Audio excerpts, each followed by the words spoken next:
Who's coming for my make? Pardon? Do you know who's coming? Josh Prather? I don't think I know Josh. All of the vouchers, you guys are in the last thing there, so if you, and I checked them today, so you don't have to be the one to Okay. look into anything unless you guys want to, but it's all in there, the very bottom, Oh, okay, Oh, and on a sheet, yeah, right here. yeah. Thank you. Yep. thank you.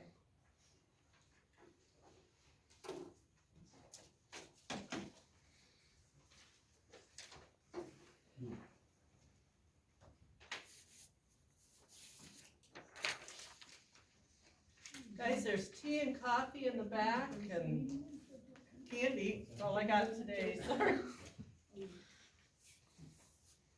think we're probably pretty close. I'll call the meeting of the Buffalo County Commissioners to order at this time. I need a motion to accept the agenda. I'll make a motion to accept the agenda. I'll second. All aye, Aye. motion's carried. Need a motion to approve the minutes of our last meeting. I'll make a motion to approve.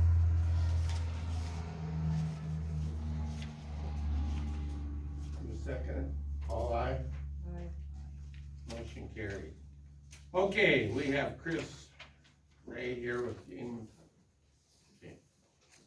Fishing Park. Yes, I'm your guys' new trapper. in Okay. town. You guys can look through these. I kinda came to introduce myself today. I'm Chris Ray, I'm living in Miller. Okay, I do coyote, beaver work, whatever you need. So, wow, so are you with, Game Fishing Parks? yes, So how's that, they pay you to, or what's your program? Tell us a little bit about your program, if you would. so, every county pays into the state, I think it's like $3,000 a year, or something like that. And the state pays me to trap coyotes, I fox, see. whatever. So I do everything based off of, phone call complaints. Okay, So if Joe has a coyote kill a cat, he calls me, I go take care of it, free of charge to him. okay, So that's what I do. okay, cool. Well, we have a lot of coyotes, at least down my way. Yes, yes, I was looking at some of the there's some numbers in that book, and I believe there was only 80 coyotes killed last year In Buffalo in County, Buffalo County. reportedly. By the trapper, Oh, by the trapper. okay, So, I mean, I'd like to, can you prove on that? improve on that a little bit. Well, I know, I can tell you what I have, and it's surprising how many we have. Well, we watched them on the cameras last night in through the heifer yard. Yeah. But So it takes the phone call, that's the problem for Right. it. You gotta Yes. call them and they'll come out. Do you have a business card? I, I can put it on our, you want one or do you want a couple? a couple would be great.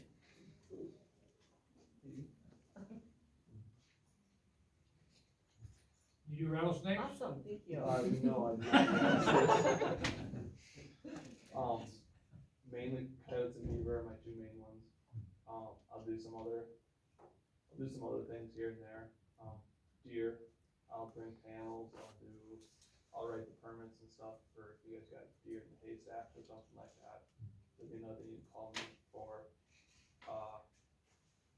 Pretty much mostly any wildlife damage you can call me for. Oh, cool. So, my So workload is, how's your program, you probably don't work with private individuals as far as, manning traps or anything, you kinda handle it, how is this? so my workload would be, I wait for phone calls, I get a phone call, I'll either set up traps, bring the airplane in, shoot, I don't have a thermal rifle yet, but it's in the process of coming. So, I have a number of different things I can do. At some point, I'd like to get most of the county that I can signed up for, the airplane, so we can fly, Okay. and kill coyotes that way. And I'll do some maintenance that way then too, kill them, you know, right now in December, January, February, before guys start calving, to try to eliminate some of the problems that we might have, kind of thing. Thank you for coming by. Yeah, if anything to do with last year, the state was distributing traps, you know, Yeah, the live trap. yeah, does that Um, go through the regular game fish office? yeah, I wasn't around for that. I'm brand new, just started about a month ago, so, Okay, Right. okay, cool. so yeah, came to introduce myself, and Well, thank you. Thank you. Appreciate it. thank you. You bet. Take care. You too. Okay, now we have, is it Audrey? Audra. Audrey? Audra. Audra. Come on up, Audrey, tell us what you do. So, I'm Audra Shield, I'm your 4-H Youth Program Advisor. I've been your advisor for 10 years now. January marked my 10th year with SDSU Extension. Okay, And I have Buffalo, Gerald, Aurora, and Sanborn counties. I'm the only advisor in the state with 4 counties. And what the sheet in front of you kind of highlights what our year looked like in 2021. Some of the highlights that we did with our youth. One program that I started a couple of years ago, we're now in our 3rd year, is Teen Leadership Academy, And, we are looking forward to getting that rolling again tomorrow. We've got 16 teen youths signed up for the program for this year. We work a lot on leadership, give them a look at different career options, government, civics, that kind of thing. 2 of our TLA students actually served as pages and peer the last couple weeks, so they were able to get a good foot in the door doing some of those things. Shooting sports is off and rolling this year. That program runs January through April, and we've got quite a few kids enrolled in that project area this year. I got a grandson that's, competing in the nationals with that in, was it Grand Island? Yes, Nationals is in Grand Island. Yes, yes. He'll be competing this year for the national. Awesome. No, it's a great program and gets those kids used to using a gun safely and they recognize all of those things and, kind of that competition side of shooting and gets them comfortable with the gun. We just started archery, in Buffalo and Gerald County. This is our 3rd year for archery, so that was fun to see grow. We've got a lot of new beginners this year, so Wow. they're giving my coaches a run for their money, a lot of new 8-year-olds, so, Wow. yeah, but So where it's do a you lot of have fun. where do you hold these events at, for like the Buffalo, or the shooting sports? Shooting and the sports, Leadership Academy? that all takes place, in Wessington Springs, so, at the Ag Building there in town, that is where we shoot, every week. We shoot on Sundays from 1 to 5. And, Teen Leadership Academy, that actually rotates around the 4-county area, so this, tomorrow's meeting would be in Wessington Springs, but, we try to move that around so it's not as far for kids to drive, cause they actually get out of the day of school to come to that, so. I have not ever held it in Buffalo County, but maybe we can look into that. Do you have a space to accommodate us here? With a kitchen? Within Buffalo County? Within Buffalo County? Oh, yeah, definitely, Okay. especially west side. Okay. The reason I say that is because, you know, we've got Leadership Academy also, and I guess my main been vocal about the fact that I've never seen you guys here. I know we pay our dues. Yeah. Okay, and I know they're privy to it over here. I don't really know what the majority of the county on the western side does. I know Mush has some stuff, you know, and your shooting academy here, you know, the tribe's got a shooting range out there. It would be nice if we could kind of team up and do something. Thanks, so if we don't have to. Like, you guys want to try. Right. Okay, well, those are, if you've got names of different leaders or potential, adults that would be willing to partner on those sorts of things, I would gladly. I do, she has been our main club leader out in that area for for the last couple of years. Yeah. Yep. Quarters. Yep. She's been enrolled as a club leader the last few years and usually gets some kids involved, showing and exhibiting in project areas of the community. Hey, Don't they? and we also have that, Ducati Youth Center over there also. We've got like 60, 70 kids there. Okay. Pre-COVID, we're gonna go back to normal here. Right. So, we 5 days a week school guys. Yes. So, you know, we're gonna have that kind of membership again, so I'd like to see something done on the western side of the county. Yes, that would be awesome. It would. But yeah, if you know those contacts and can get me some of those names, that would be super helpful. Cause that's a lot of times, it's who knows who, and so that would be a great help. And my information there is on the back side of there, and that's my main office number over there in Washington Springs, so. My email, I guess it's not listed on there, but it's audra.shield@sdstate.edu, so. You know, the school's located in Hyde County, so our kids live in Buffalo, but they go to Hyde County. Right. Oh, So what we've also started is a reform program up there where we have horses and stables and all that kind of stuff, so it kind of fits down, but I understand you're not. Right. Well, and that might be something to look at, if they're interested in doing some different things, working with the hand and Hyde County 4-H advisors to pull in kind of some of, logistically, so we're not so far Well, away. like to compete in the shooting sports, don't you have to be in the anti-4-H club? You can actually enroll as an independent member, so you don't necessarily have to be in a club, so to speak, that meets once a month. You can enroll as an independent member. Really? yeah, Yes. a lot of kids do that, or I shouldn't say a lot, but there are. There's quite a few that do. We tend to see quite a few of our rodeo participants enroll as independents, not all of them, but quite a few. In your archery also, we've got that up at the store, we go out to Allen I and compete with these reservations. So it's nice to have Yes, it something. would, it'd be nice to see some collaboration. Any other questions? I don't. Well, thank you. Yes, Thank and if you you. ever have anything, definitely reach out, and give me a holler, so. Thanks for coming. Yes. Yeah, Thanks for thank having you me. very Quite a much. while. since It last has time been a we- little bit since we've seen each other, so yes, no, thanks for having me. Thanks, Audra. Yep. Okay, yeah, come on up, Greg, and tell us, I assume you've inspected the bridge too as well, or is it yourself?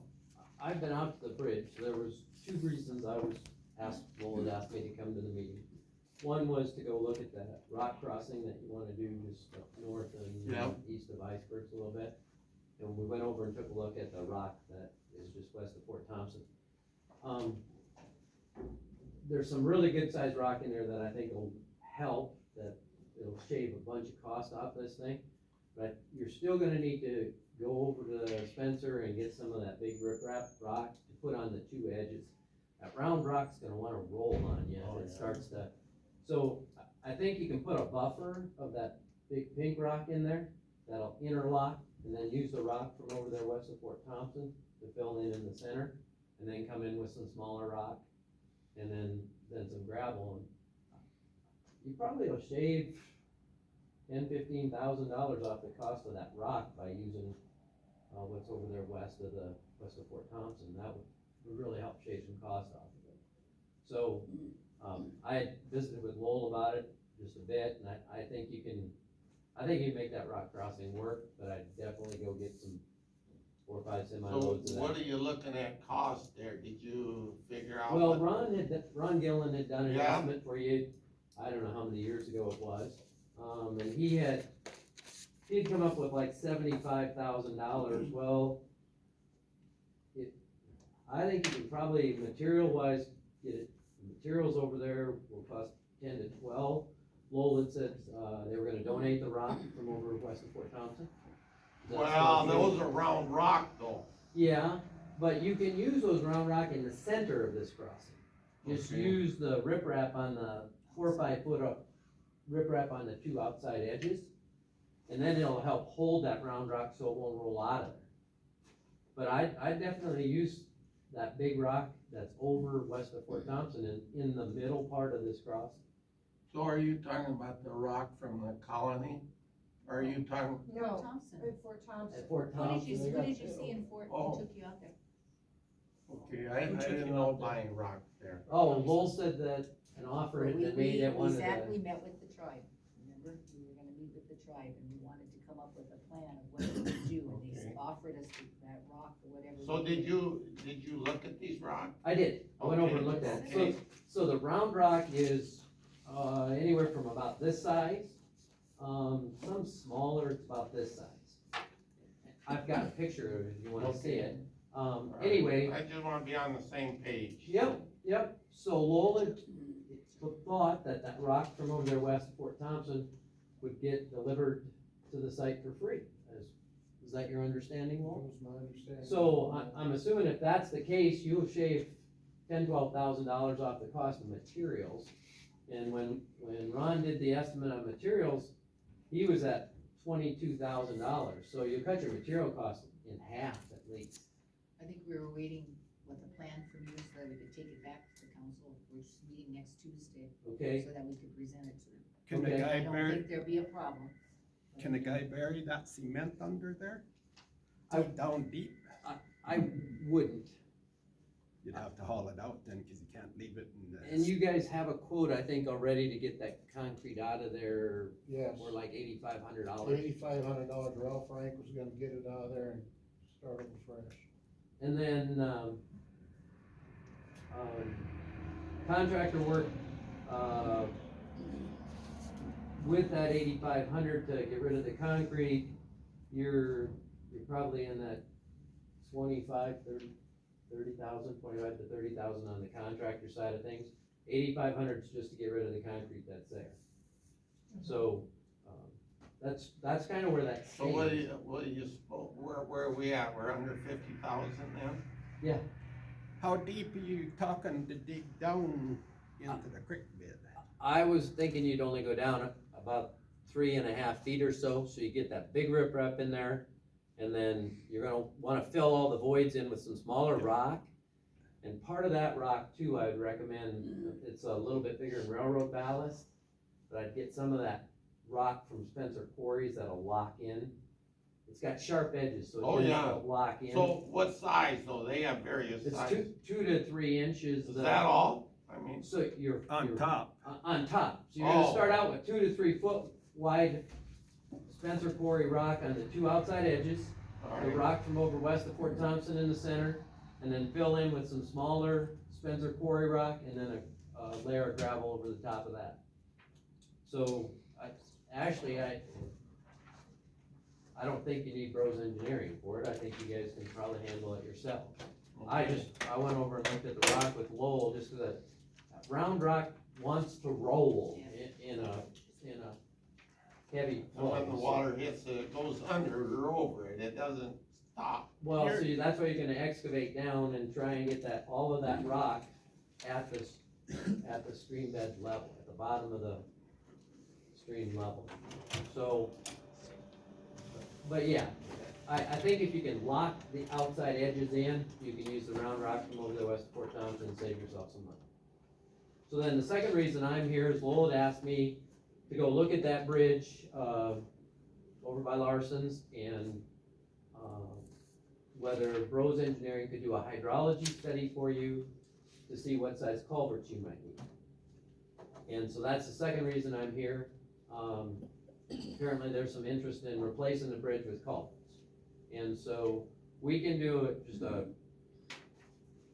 we call them just a quick and dirty hydrology analysis, for like $7,000 to tell you what size culverts you need in there. But I don't think you wanna do a lot more than just a real quick study until you know how many culverts it's gonna take, what size of culverts it's gonna take, whether you're eligible for any grant money to replace the bridge with culverts, or if you're gonna fix it. So we can do a quick contract with you and do a quick hydrology study if you'd like us to, for about $7,000. but that's kinda up to you guys on whether you wanna proceed with looking at culverts, or whether you wanna try and fix your bridge, or what you're gonna do. Well, let's go over all the options that we think we have. And first being, last month, we were going to repair the bridge, and then, the question came up, how good are the pilings really are? The second thought that day was to put a skirting around all the pilings and fill it with concrete. Okay, can you tell us how these options rank here?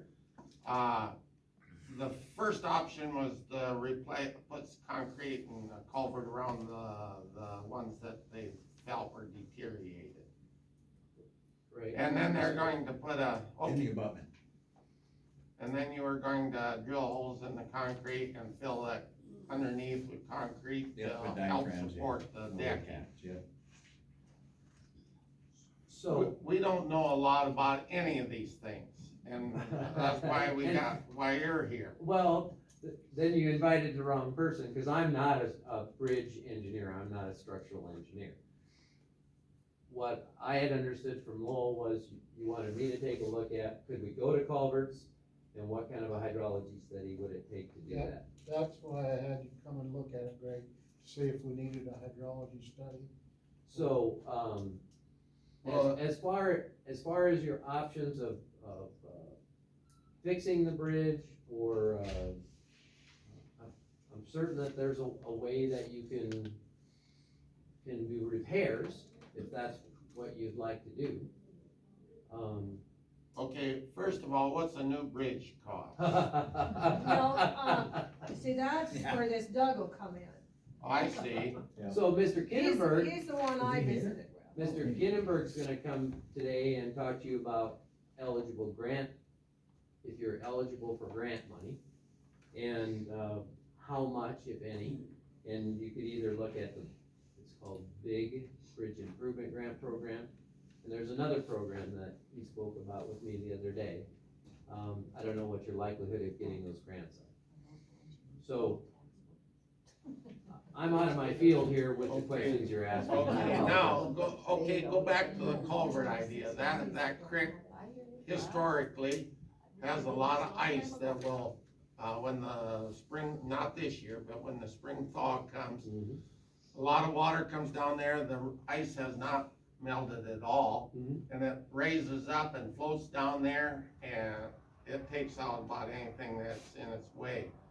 So these culverts, and I understand there's real big culverts, but if those culverts plug up with this ice that traditionally goes down there, you're going to take the whole road out this time. Yeah, it certainly can cause flooding, if it plugs with ice. I don't know how big the ice jams are that you've had. They're big. Bridges will plug up too if you get extreme ice, but Yeah. we're talking, Greg, you've probably seen the big arch culverts. Yeah. Huge ones. Or you can do precast concrete box culverts, you Yeah, can they're do big. cast in place, box culverts that are So, huge. But that's, still in the $1 million range, right? Is Josh coming? Yes. Cause Josh is- he's the guy to talk to, cause I talked to Josh I about talked prices. to, I talked to Josh and I talked to Doug both, And they're coming. and they're And I supposed to said- be, I told Doug about 130. They're not, no use putting Greg under the gun Right. when they're coming. so, yeah, I didn't come prepared to answer your questions, I apologize. Well, Yeah, it's not- Josh yeah. and Doug are the two that we need to talk to on that. The money So- part and the, So the crossing I've been involved with Lowell, and I've given Lowell a couple recommendations on that, and I think you guys can give that a whirl. And then the other thing that I met with Lowell about was giving you a quick estimate on a hydrology study to see what size culverts it would take to pass the water down there. So that's the two reasons I'm here, and I'm gonna duck and run because I can't answer your questions, and I apologize.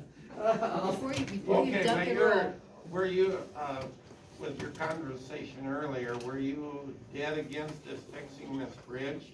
No, I'm I not. didn't say that. No, all he's wanting to do is, I was, if we want culvert, is to do a hydrology study. Yeah, and I realized that, I said that all along. right. When I was visiting with Mr. Olson earlier, I just said that I thought it would, somebody ought to look at it that has a structural degree. But, He didn't know we had one on staff.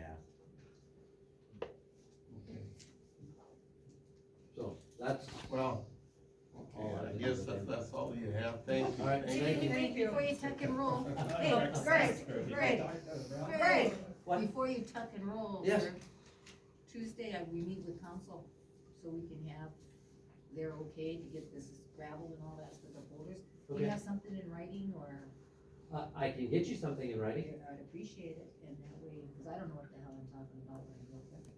Um, Roll's gonna be there, though. I'll be there. let's see, We meet at 10. Postpone it from today to next. so on the Tuesday. 8th at 10, Tribal changes. I can run over there if you'd like. Really? We have tribal changes. And I'll make sure we're first on the list, okay? That way we Okay. don't have to stick around. All right, I'll Right. just plan, I'll get you something in writing, but I'll plan on being over there. Thank you, I'll let them know. Thanks, Greg. Yep. Thanks, Greg. Are you Tanner? You wanna tell us about your plot? Just having to cut a chunk out of it to do a mortgage on it, for the house. Sure. They didn't want all of the ground that I own there. It was exceeded the value of what the house will be, so they just wanted essentially a lot for the house. Okay. And did you bring that today? Yeah. Okay. It's all been done and wrote up and Robert Nealon did it out of here.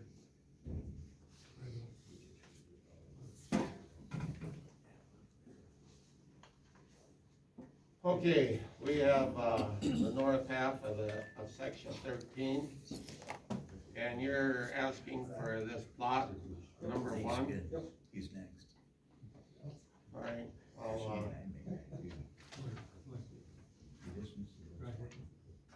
yeah, that's, I think It's right there, marked into it. so, yeah, but that, you don't own that driveway? Oh, you do? Where's it come off the road? Come off the road, so not, you know, our, Oh, I know, where is it? there's the driveway. So it actually comes off the highway here. Who's your? Well, yeah, Gravel. County Road. What's your name? Levi. 357. But Hilmer. that isn't, Hilmer. isn't that a section line? It's not? So, the section line over here. Is that what you're telling me? Yeah, but no, there's one going east and west. No need, I got it right here on mine. But it may not be on the section line. I Yeah. go by there and I don't think about whether Yeah. it's on a section line or whether I don't it's think not, so. you know. No, Oh, I know. It's So- private road anyway. That license is under. So this is one we did in November, the plot, and this has partial vacation on Yep. the top of it. Yep. Guys You've got- already done, you've already done, Are you licensed? you've already approved this Me? 80 acres right here. Certified. I see. I'm just adding this to make the bank happy. Okay. Spell your name? Worked in the bridge office for a year. It's But this is King Track 1, that's already been, that was done last year, I would say, Okay. and it's all been approved and all that.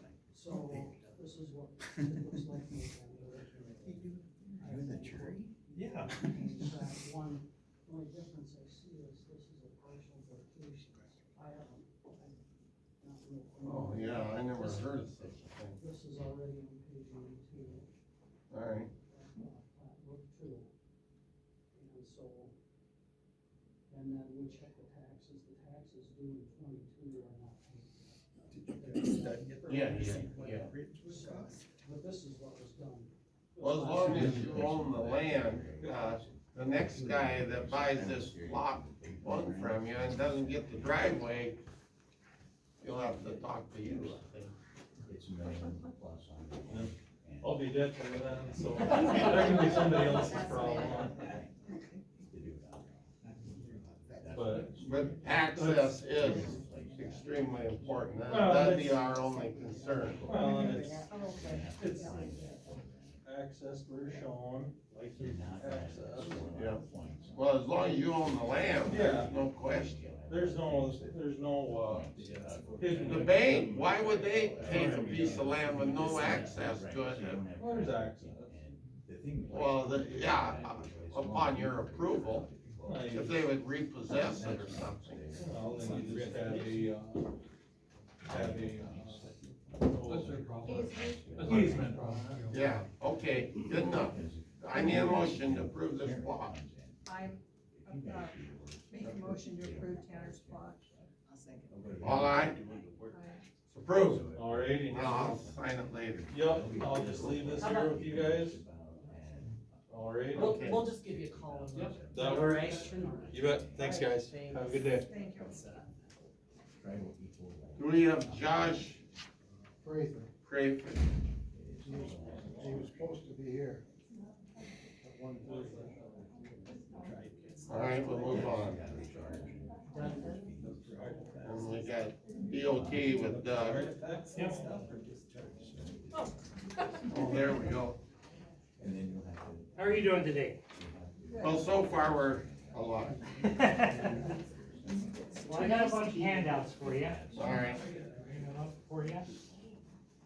So what's your expertise here? Well, I am the local government engineer for Sumpter DOT, so I help all the counties and cities with their roads and bridge projects and any funding that might come through Okay. DOT for the We counties. need a wheel tax for it, remember? Yeah. Yeah, so I got all kinds of data here for you on that. Yep. I do have some for audience, whoever wants. Can I grab a couple more? Two Yeah. more? Thank you.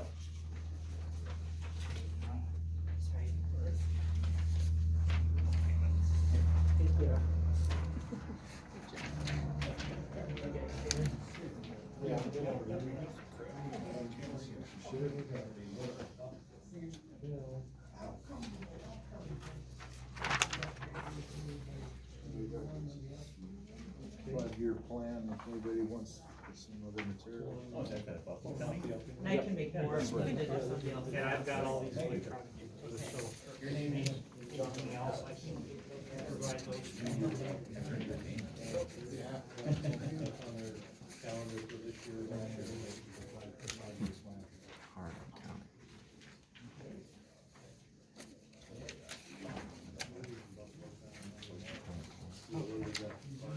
Bridge improvement back sheet. I don't need it now. Bridge improvement back sheet.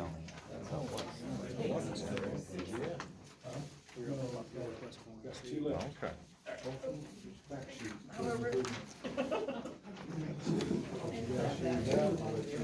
Bridge. All right. There you go. No, he's.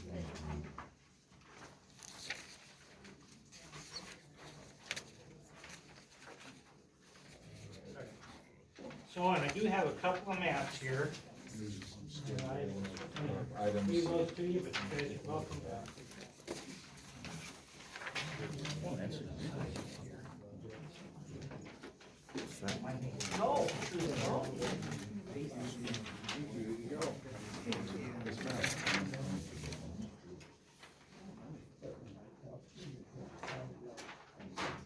So the map here, it shows the county system, and we do have your 7 bridges that are officially meet the definition of a bridge and they're on the National Bridge Inventory.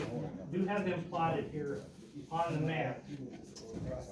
Those are the circle dots here, showing where they're located at in relation. And I'll first kind of go over this 11 by 17 sheet that we've got that talks about the condition of the structures. So, you know, with the 7 structures that the county owns, the first 5 of them there, I've got highlighted yellow in the column under condition. Those to be shown in fair condition. And then you have 1 marked in poor condition and then 1 marked in good condition. So if you look over about a third of the way over, we've got the age of the structures listed there. So most of those ones in fair condition were all about 47 to 59 years old. Your one in poor condition is actually 47 years old. And then your one in good condition is 23 years old. So just a little history on what we've traditionally done in South Dakota on our bridge designs. Those typically been designed for a 50-year lifespan over the course of time. Now, over the last 15 years or so, we've stepped up those design standards, and now the target is a 75-year design with anything that's being replaced as of new. But I will point out, in South Dakota, we still have a couple dozen structures that have been open and operating since the early 1900s. We have some of them that are 125 years old now. And, you know, in all reality, with the funding levels and ability to get all of these, we have many of them that are well over 75 years old with that target of being 100 years in operation. Now, at some point, we've got to be able to plan to do some maintenance and upkeep on those structures. And that's one of the things that, you know, I was asked to come and talk about what some of your options are for funding. And I'll talk a little bit about the Bridge Improvement Grant Program and what the requirements are of those, but we also have the federal program as well, and I'll talk a little bit about the opportunities that we see coming forward with that. Now, first of all, might direct your attention to the small 8.5 by 11 that's labeled wheel tax. Yep.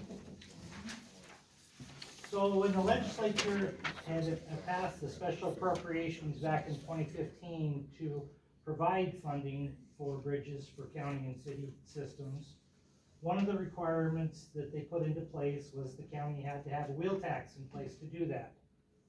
So as you can see from this list, there are 6 counties remaining that still do not have a wheel tax as of this year. And what I've done with that list is, you can see, I've estimated a replacement cost for your 7 structures. Now, granted, you don't need to replace all 7 of them, but this is a total life cycle analysis that we've done with these here. So I did a replacement cost, and I've also estimated what a couple of preservation projects might do for that. So if you look over to the far right-hand column, that if you do not seek any other special funding to accommodate being able to replace your 7 structures and do ongoing maintenance on them, the county needs to set aside that amount of money each year over the course of 100 years to be able to pay for those replacements. And This is over 100 years? Over 100 years. So what's the, I'm sorry, but this preservation, that's $6 million, what does that, how'd you get that, what is that item? Well, and I'll talk a little bit about that. Okay, One of the opportunities with the grant program, and I'll direct you to, there's a fact sheet on the bridge improvement grants. So bridge improvement grants, there's 3 types of grants that you can get. There's one that's just a preliminary engineering grant. What that does is goes out and does a survey, hydraulic survey analysis, and determines what's the best replacement structure for that given location. So you might have a 100-foot bridge out there, like the one that is in poor condition, and we'll go out and do a analysis on it, and we might be able to determine that it can be replaced with a 4-cell 10 by 7 box culvert, for example. So that's what that initial grant can do. It can go do that and pay for that analysis, do that legwork up front. And then we have 2 other grant opportunities from that point moving forward. One of them is to do a preservation project. So those projects that are highlighted in yellow, they're all eligible for preservation grants. They don't have to be in poor condition to get a grant from the Bridge Improvement Grant Program. In fact, that is one of the things we're trying to promote, is how do we keep those ones that are in fair condition, at least in fair condition, if not make an improvement on them. So that there is an opportunity to do those grants. And what those grants are, might be some type of maintenance work that's long needed to be done on it. It might be, have to go in and do some channel realignment, add some riprap, to the channel. It might be repairing, some timber planks on some of your timber bridges, your double Ts. It might be actually replacing some of the structural units on that as a preservation project. So, how, this preservation grant, how expensive, or I guess, what's our cost on this? The cost to any of the bridge improvement grant program requires a minimum of a 20% local match. So now there is opportunity, and it is a competitive grant program, so there is opportunity that you can increase your match to increase your points, increase your likelihood of getting a grant. And a lot of that I would recommend you visit with your engineer record and take a look at what the bridge is actually scoring out and provide some recommendations to you there and what the options are. I will say now with our new funding allocation that we're getting in from the state, our previous bridge improvement grant program was a $15 million a year program. We're now bumping that up to a $33 million a year program in state funds. So the opportunity is gonna be well over twice of what it has been on getting grants in those categories. So what generally, what would a study like this cost us, like the bridge we're talking? I just wanna. The preliminary engineering grant studies, you know, I've seen costs on those that might, you know, you might be able to do it without grant participation for $15,000-$20,000 with your consulting firm. Obviously coming through the state and the federal program, it can get a little more pricier than that, just based on we're held 20% of that. You're held at 20% of what those costs are. Some of them I've seen that they can reach up of $80,000 just to do that Just for the study. Just for that study, and of course, if that was the case on that given one, then you guys would be responsible for $16,000 of that. Well, we would know before we did it what these costs are. Would you give us an accurate estimate of what these? When we grant awards for like the study portion of that, we do require the applicant to get a cost proposal on those, so we do know what the costs are from the very beginning of the grants awarded, yes. So is it up to us to get somebody to do the hydrology study, or do you guys? Because you say that it's up to us, but then. We will actually hire a consultant to do, Okay. but it'll be a consultant of your selection. So, Okay, yeah, we that's- typically go back to. But we your won't agent. know exactly what it costs though. Well, when you apply for the grant, we'll know what that grant costs, yes, Okay. yes. Doug, I have a question. Yeah. Could the county, in this sense, hire Rose because you just threw them a number of 7,000 for a hydraulic study, and then they would, I'm sure, give them options with that hydraulic study, and then you apply, you will get points for your engineering that you've spent money on, correct? Yeah, and let me talk a little bit about that timelines and process. So we talked a little bit about the wheel tax. That was one of the requirements that the legislature put on to make you eligible for the program. The other requirement is that you have to submit a 5-year transportation plan and get that approved. Well, the timing of where everything is right now, the 5-year plans are due in October, and you have to have that approved the year prior to receiving a grant. So if you were to start right this year, the first process would be to adopt a wheel tax that would at least take effect next year when you were possibly receive a grant. And then you also put a 5-year plan together to be approved this fall. So the 5-year plan would need to be done in October. Yep. Or by October. By October 15th is the deadline to submit those in. And just as Brian had mentioned, there are opportunities when you go to apply for a replacement grant. Is you don't always have to come through the DOT to do the preliminary engineering grant. You can do those on your own. You can have Rose do those and submit that in with the application, and just as I mentioned before, the same as adding some additional money to it, you can garner some extra points by having the preliminary engineering completely done. So basically, in this situation with the Larson Bridge, we're 2, maybe 3 years out before we could get it fixed under this program. Well, not necessarily. I mean, the other opportunity we have, and we just saw this with last week. Last week, we took to our commission 41 applications for replacement. The commission was able to make 28 awards off of those, but 15 of those were bid ready. So we had received in full design packages on those. And that is another option that you do have available, that you can have your consultant proceed with their study analysis, design, and come in, and when you're ready to replace it, apply for that grant, and you could get it possibly bid out next spring then. Yeah, but we gotta get the wheel tax in force first. You just have to have a wheel tax in place at the time the commission makes an award to you.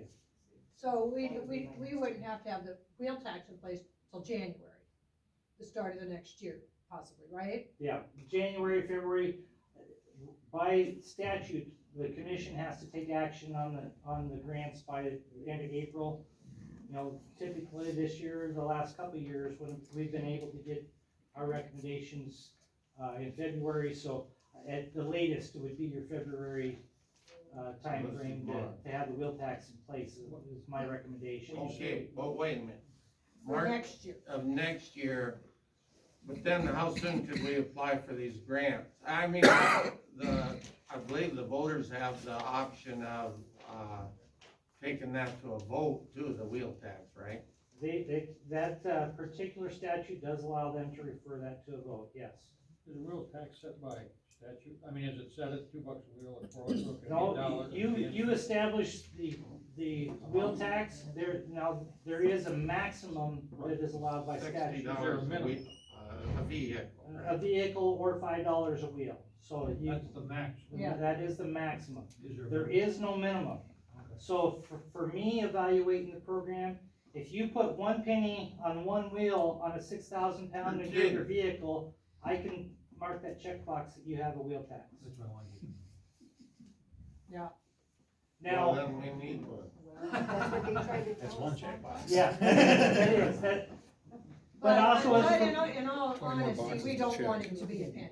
I mean, No, No, but I talked to Lyman and Brule, and they are at the max. Brule County's at $4 a wheel, Lyman County's at $4 a Just max But the max is 5, yeah. But for a max of $16 a vehicle. Well, yeah, you but a can- truck and some of these other vehicles have a lot more than 4 wheels on it. I got a lot of wheels. Well, see, and we have a couple of counties that have a different rate for the different size of vehicles. We are only looking for that 6,000 pound and greater vehicle, arguably, because they're the ones that do the most damage to our roads. So for the 0 to 2, the 2 to 3, 3 to 4 range, you don't have to have anything on You those could have vehicles. 0 on the car. Yep. And just have a wheel Yep. tax on. That's entirely up to you. And that would count as wheel tax. That, it is, yep. Yeah, and then as a proponent for highway funding, of course, I need to encourage you to maximize all your resources on doing that, but yeah, all I gotta do is mark a checkbox, it doesn't matter what you have. Now, when it comes to actually scoring it, there is a scoring component to how much your wheel tax is. So it does come. It can, attribute up to 10% of what your score is. So there's 2 points for every dollar of wheel tax that you have. Well, what would the odds be to set here if we did the taxing of getting funding to build the new bridge? Depends on the other applicants. Well, it depends on the applicants, but I can tell you with almost the double the funding, I mean, this year, if we would have had the double the funding already, we would have been able to award every applicant. So a lot of it will just depend on who submits an application in and how much they are. You have every much a chance of getting a bridge funded in rural Buffalo County as the city of Sioux Falls does downtown, so, If you apply this year and you don't get granted, do you get extra points when you reapply? no. Okay. No. You're starting over every Yep, we time. start over each time, so, and that's really where you can visit with your consultant and get some recommendation on how to prepare those, and they can look and see what the bridge scores. Just looking at their inventory, you have ability to see what the current score is, and how do you improve your score, and what does that compete against on what we've traditionally awarded grants to.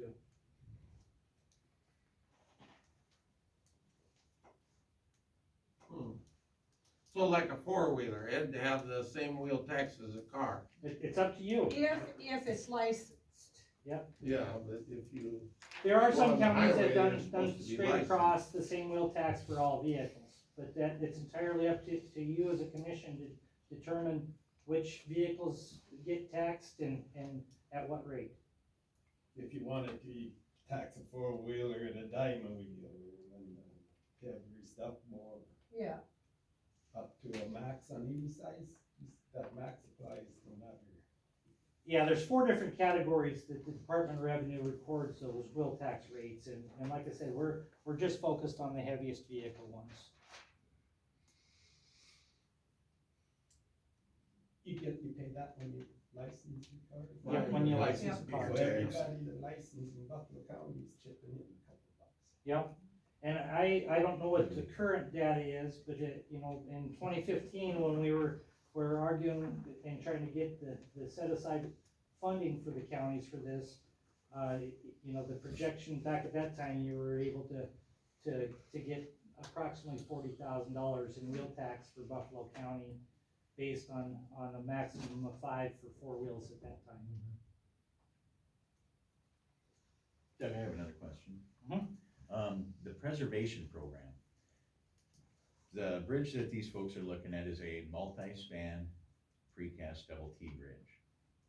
Have you had preservation program projects for that kind of structure, and if so, what was the solution? Last week, we awarded 4 to Pennington County, and 2 of those, they actually went out, and the proposal was to replace the outside double Ts on, I think they were all 3-span structures, so the 2 of the structures, they replaced 6 of the double T units on those, because the outside were in the worst condition. There was one of them, they replaced 15 of the 21 units, and the other one that was like 11 of or 3 of the 8 units is what the other one was. The other one was just a single span. Was there any work done on the substructure? No, but there was one of them that we did recommend some berm work and some riprap installed in it, but okay, like on this bridge that we're talking about, if we hire bros at $7,000, sorry about that, will they be able to go in there and tell us, what the life expectancy would be after we do the proposed, or improvements or fixes? I'm sure they could give you some general guidelines of what we do have some different preservation recommendations and what our expected lifetime cycles are of those. And that is something we're gonna build into our guidance as we move on forward.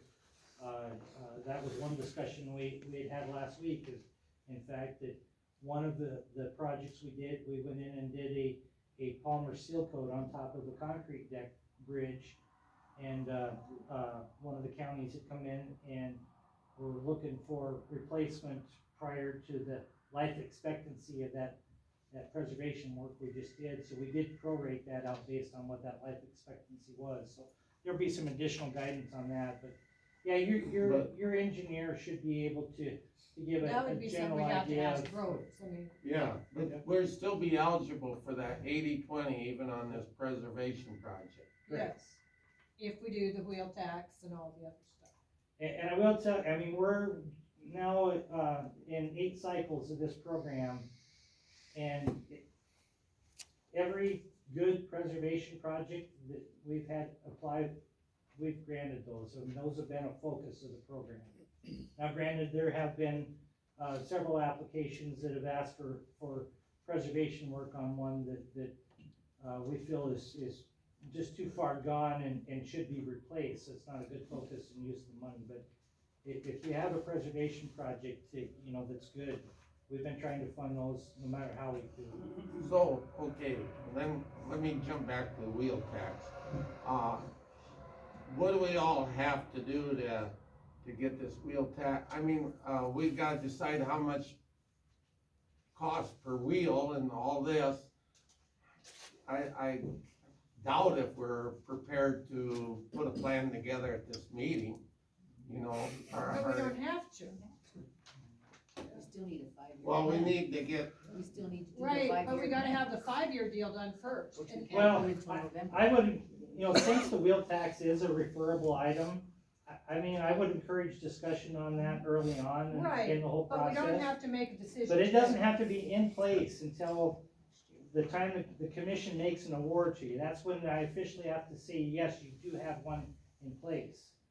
So at some time this year, you should, and I don't know the statute, that's probably something that you would have to follow up with revenue on that. Once you take action as a commission to establish a wheel tax, it does have a certain amount of time that it can be referred on, and then a set time when that would then take effect, so. well, it looks, I think we need to go that way. I'm not arguing that situation.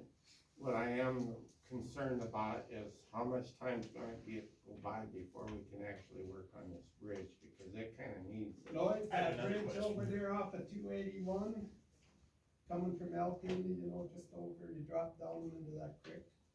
On the county road? No, over on 281. Oh, 281. Alpena Road. Yep.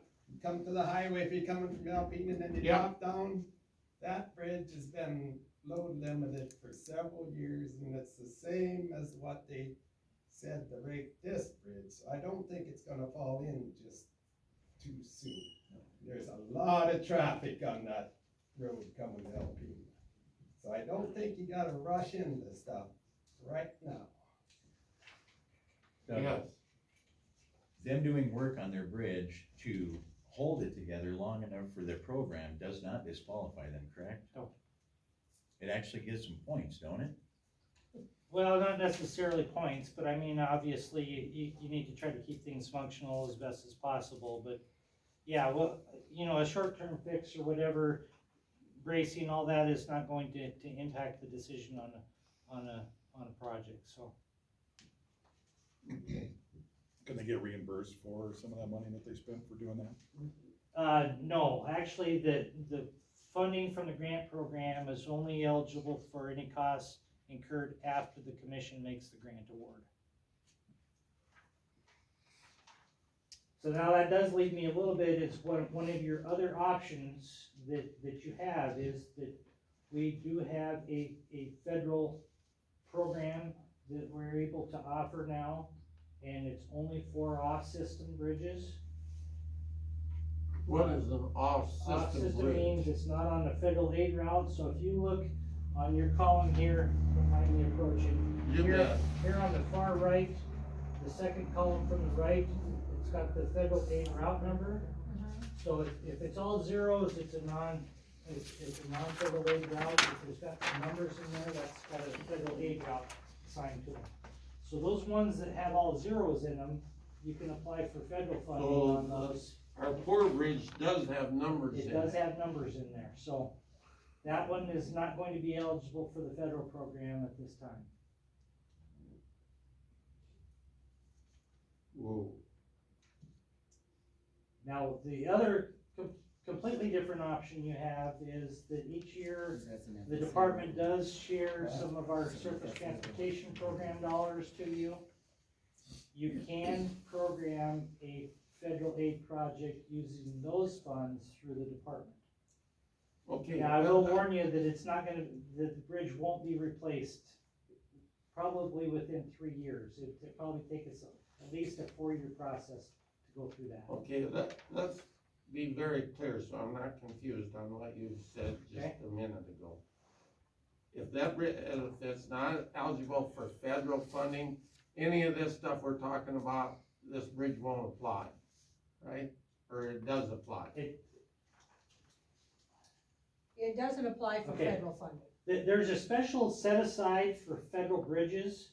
Right, That set aside is only for those off-system bridges, the ones that are all zeros there. So this one will not apply for that special program from Federal Highway. Now, it will apply if you wanna use your surface transportation, program dollars and program a federal aid project through that. We will do a federal project in that But route. we're talking 3 to 4 years. Yes, at least 3 to 4 years process in doing that. I honestly think the bridge improvement grant, at least as far as a funding category, and as much as you can do with your consultant ahead of applying for that, is probably your best option. when we put a wheel tax on for the next deal, I mean, I get started with it, but, We should talk to this Josh that looked at the bridge and said it's, hey, it's. pardon, Rex, come on. This Josh that actually looked at the bridge and did the rating, I think when you talk to him, you can ask him some questions. Right, maybe? He didn't show up. Didn't show up. Well, it looks to me like we're in a pickle here. I have one more question, Lloyd, that I'd like to ask Okay. Doug in front of you. Because you had, I'm not picking on you, just want them to get information.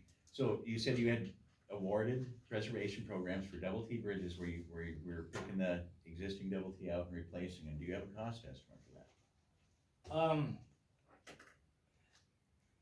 I don't have the per item cost estimate of those, but I can tell you what Overall the grants just awarded to, Pennington County were all in that $150,000 range to do that type of work.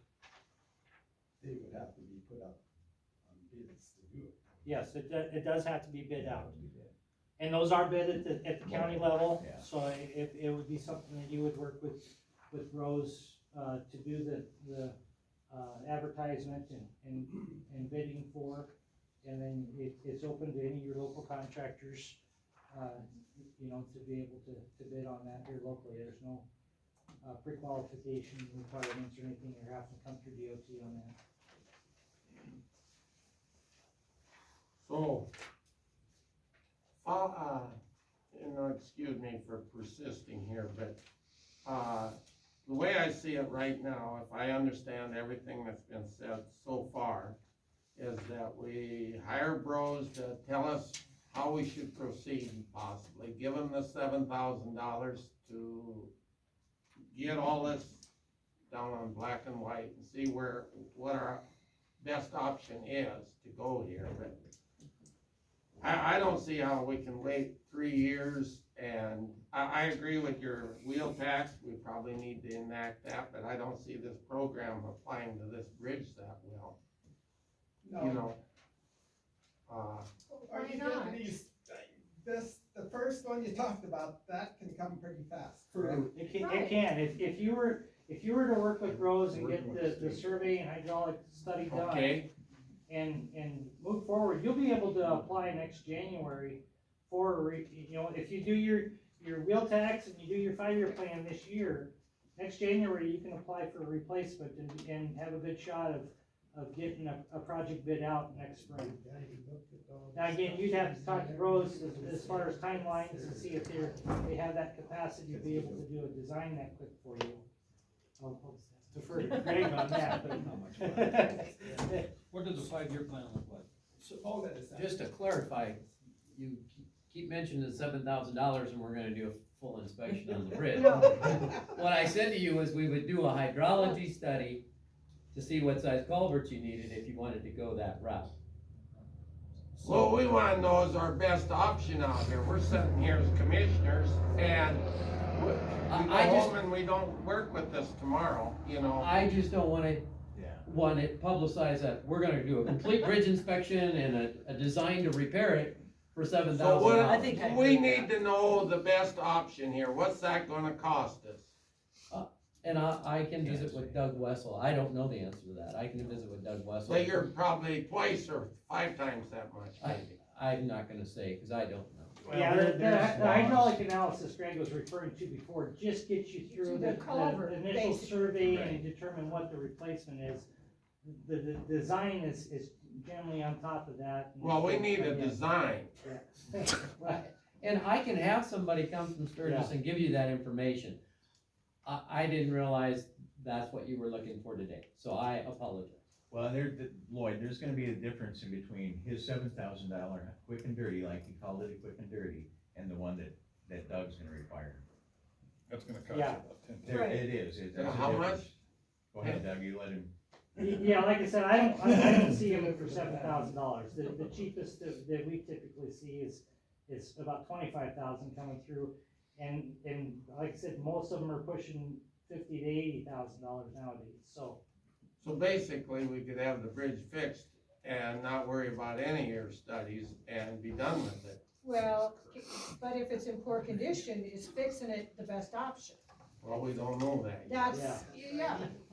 Now, either way, even if you follow through, even if you start the process and don't follow all the way through it, if the game plan is to try to get it designed and let next year, you know, again, I would encourage you to visit with Rose about at least doing that hydraulic study and determine what the replacement is. And then you'll have an idea of what the cost estimate is for that replaced structure. If you're able to replace it with a series of pipe, then that might be a decision that you guys can make and determine that you can do it or do it without our assistance. But 100-foot long structure, and generally when I start planning for those nowadays, I cannot replace a 100-foot structure with a 100-foot structure.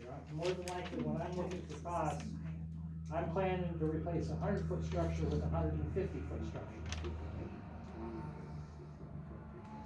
More water now, or what? Scour requirement. Scour requirements, just all the different design requirements, environmental, the whole And process. how long will it take to replace a structure like that?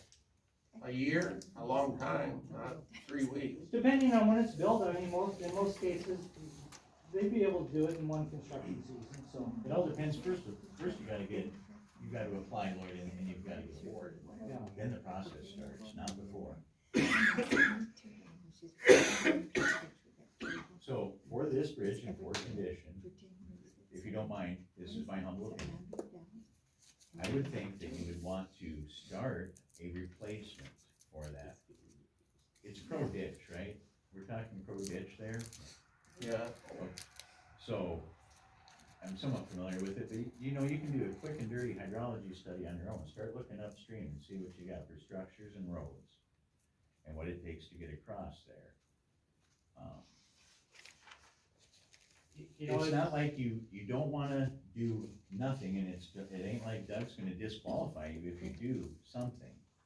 But there's no way anybody really can tell you how long a repair is gonna last, cause like I told you guys last time, it really depends on how well you take care of your bridge, just like the life of a new bridge. Maintenance and impact loads and all that are very critical to the life of a structure. And like I told you before, any repair is temporary. It's not a permanent fix. And Doug will probably agree that even when we estimate life cycles, we're really falling short of what we've been estimating in the past. We've estimated these double Ts to be a 70-year bridge, they're not. We pull them out, replace them, like Doug said, from the 1980s sometimes, yours is 75, but depending on its use, where it is, if it's got, you know, pavement over the top of it and things like that make a difference. On a gravel road, they last a little longer than on a You paved don't road. have the speed So- of the highway, oil road. We're kinda guessing on a life cycle anyway, and historically, we haven't been very good at it. The DOT says they build 100-year bridges. I live in Pierre, we're redoing a bridge that's not 100 years old, and it sure needs it. So, Missouri? There's no guarantees on a bridge. It really, the life depends on how you guys take care of your bridge, your maintenance and all that stuff. A lot of times me and Levi pull up on a bridge to replace it, And we'll look and we'll say, yeah, if only they would have been here 15 years ago and taken care of this one little problem, we wouldn't be here. I don't know if that helps, that's my humble opinion. Well, and that's the other thing I do wanna continue to point out, that even if this program doesn't work out time-wise, even cost-wise, for the replacement of the one that you have in poor condition, take advantage of the program to do some work on those other, 5 of them that are in fair condition to keep them that way. Now, do we have to do, I would assume we have to do some preliminary work on drafting this, wheel tax. We can't just implement it today. Yeah, I'm not an expert on that, so I couldn't advise you on how to go through that process, so. Like I said, all I'm doing is looking for a checkbox and Okay. knowing that you have one in place, so. Well, let's put it on the agenda for next month then. Is that acceptable? And then meanwhile, I did also provide you a handout on the requirements of the 5-year, plan. I can tell you, we put that plan together with county participation on what the requirements are there. 90% of that plan are stuff that you're already doing or supplying to us. The other 10% is just picking what your priority projects are, which we can't do for you, so it's just a discussion you'll have to have for those, but, we work with your new highway superintendent and try to come up with a plan on getting that put into place, so at least that is sitting there ready to go, depending how the outcome of the wheel tax. Okay, well, we need to do that, have him work with the highway department superintendent and get a plan together. We'll have, on the agenda for next month, try and implement a wheel tax then. And have it drawn up how we're gonna do it. Is that acceptable? Doesn't the wheel tax have to be bid on by the county since they're the ones paying the taxes? You have the right to refer it to a vote, Evelyn. Yeah, but wouldn't that be the county vote, just Yeah. instead of 3 people? The commission no, generally makes a all of you. declaration of what the tax is, and then if the residents disagree or wish to take that to vote, you would need to go get petitions and have them refer it to the next general election. And I tell you what, we definitely wanna hear from you. I don't wanna come up here Well, and say, you hey, don't actually wanna do that, but right now we'll let that go. I don't know why anyone in their right brain would vote for another damn tax. Well, Evelyn, you figure out what your taxes went up in this last year. I know, If already. they have to build a new bridge for $1 million or whatever, your Well, taxes will go up a lot more than this wheel tax. but this wheel tax is forever once you vote it in. That's correct. Yes, it's Yeah, another tax, and participation you're from the saying, Western- what's with taxes, everyone loves taxes. You will Forget add it. cost. when I you know a build man that. that will not like the wheel tax. If you build on your own with your own money, it will not. Yeah, cost but you I'm the same saying to amount. throw 100,000 into this bridge and 5 years later, then you say, oh, hell, that didn't work, we gotta put Well, another 5 years later, you're 200,000. still paying the tax, once you get the wheel tax in, that's up forever. And But it does go in your road and bridge fund, so I mean, it's Oh, continued and to we be get used. something free from the government, it's broke. Yeah, I know how it works. It's Well, still- that money that they're cost sharing, I think it's coming out of your pocket already, so. Isn't too bad? Oh, take it. No, what this year 80% that they would throw into $1 million. Yeah, once around, but Huh? meanwhile, we're stuck with that wheel tax forever. When you get home, add up how many wheels you got. and see I how it already have, I compared- can't even do that in my head. How much did it add compared to what the property taxes went up in the last year? And it's the same as, and you're talking taxes, and I'm trying to say, don't have any more taxes. The taxes will go up, they'll raise the taxes one way or another. A wheel tax, you will get participation from everybody that's got a car. Famous government again, and then we're still Thank paying you. for it. Sure will be. Well, Bring a referral and vote on it. You know, again, just my quick estimate on this particular structure. If I were programming it today, I would expect it to cost $1.4 million to replace. Okay. And that's total cost, engineering, design, construction. Steve, we're talking about, Ben, I'm talking about, I don't know if you just came or what, but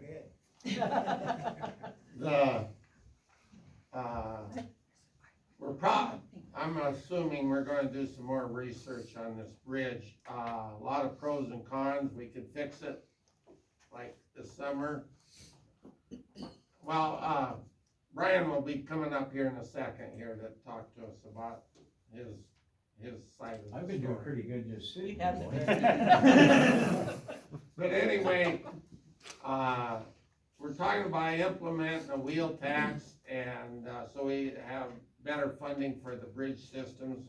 We have 7 bridges, and 6 of them are in fair condition, and 1 in poor condition. And one, I guess one is good condition, but any route, If we would implement some sort of a wheel tax, there's programs out there that would pay for 80% of that bridge. Up to 80, excuse me. So with $1 million, we could get, possibly 800,000 of it paid for. And then the county would have to come up with the 200,000. I'll also warn you about Doug's programming numbers are based on history. Right. History's okay when you're at 2% every year, but boy, I'll tell you this year. And I'm just using $1 million just because it's an easy number to deal with.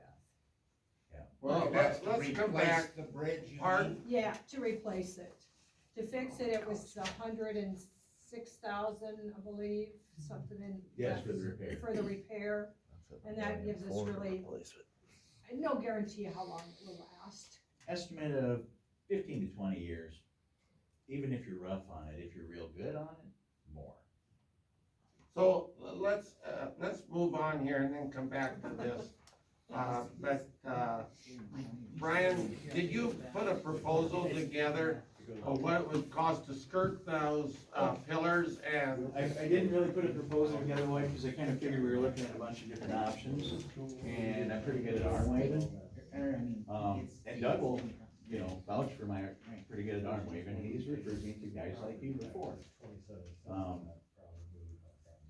Arm waving, you're looking at about to do the columns in the center. That's what you're asking Yeah. about?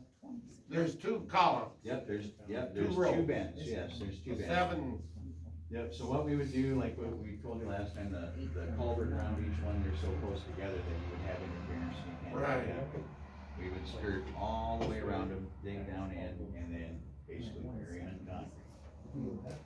So to do that, for materials, you also need a pump truck. You're looking at about $30,000 all in all for materials, and about $24,000 for us to do the work.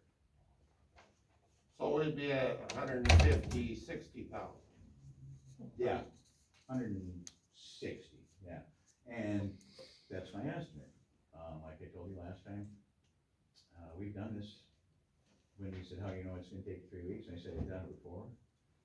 And probably, good weather, everything doing, I always try to come in under budget, because I understand you guys live in a budget world, and it's Well, it's easier to gonna have have money to left be over bid than the it way is to it ask is for now. more. So, okay, you're at 100,000, 104,000, whatever, to fix and put the, We're gonna put explain those, where you drill through the concrete and put a pillar under there, whatever you do. Pre-stressed double Ts have evolved over time. In 1975, they were done a little different than they are today. They've improved over time. And yours in 1975 do not have diaphragms at the end. What the diaphragms do is really nothing for your load rating, but what they do is they help hold your double T together. Like I said, we shake these things apart. So it helps hold it together. So you're only Gives you gonna more put this, bearing area on the bottom and takes some of that load off of your legs. If you read your bridge inspection report, you've got hairline cracks along the top of your legs. Extremely common for double Ts with no diaphragms. You've also got some spalling going on at the joints.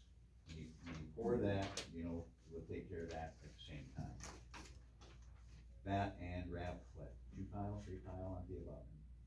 I can't remember how many. I don't know. Yeah, it was 2 or 3 pile. at the so your poured things you're putting in there, what'd you call them? Diaphragm. Diaphragms. Yes. Your poured diaphragms, they're only gonna be on the ends, not in the middle. Right, we're only gonna be on the ends, not in the middle. And you got And the this bends. 4-inch, They'll be on the bends. Right, on they'll be each over end of the the top of girder. that cap. Remember I said Yeah. last time you got that 12x12 or 15x15, whatever it is? Yeah, And so they'll sit right on top of that. They won't be poured onto it, you know, we'll have a breaker in there, so like I told you before, your bridge slides a little bit. It'll all be allowed to slide. We will hammer drill in rebar on the inside of that, so you have a cage, so your diaphragm just doesn't plop out onto your riprap. It'll get held in there. We'll core drill from the top. We have a bridge snooper that comes around underneath with a work platform. That's how we get to the ones in the middle. Basically how we do it. And then because your bridge is on a skew, we do actually have forms made up for straight ones. That if there's, like I say, over the years, there's different shapes. But we're gonna have to custom make yours because it's on a skew, so it's a little longer than our current forms.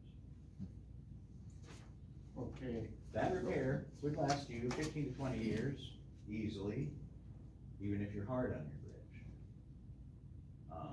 Like I told you before though, what we're gonna do is we're gonna fix what we know is wrong today. And we're gonna put forces into other components that may not be getting these forces today because we have a weak component.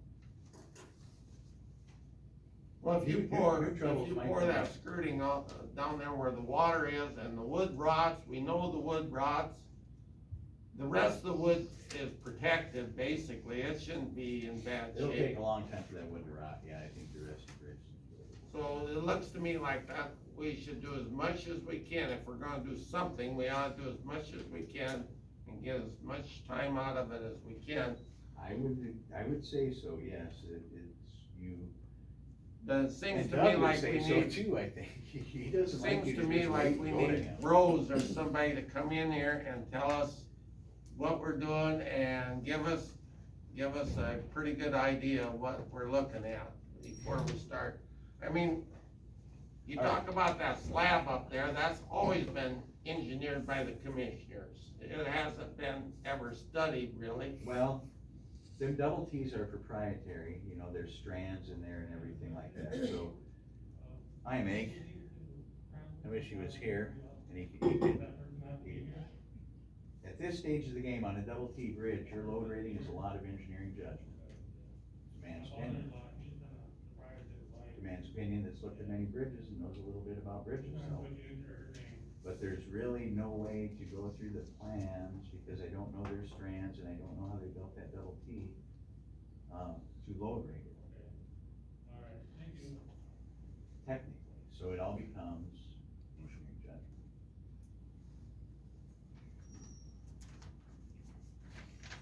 Oh. And engineering judgment is fine, it's not that, your county engineer did you a disservice by any stretch. He did everything he could, and he's probably being as generous as he can to you, because he knows to lose a bridge is not a good thing for you. So if you hired another guy to come in, who's not your county engineer, that comes every year, year after year. Yeah. You might get a totally different opinion that's far worse. I'm not gonna say either one of them's wrong. One of them's just more generous But to you. don't you agree though that we should probably have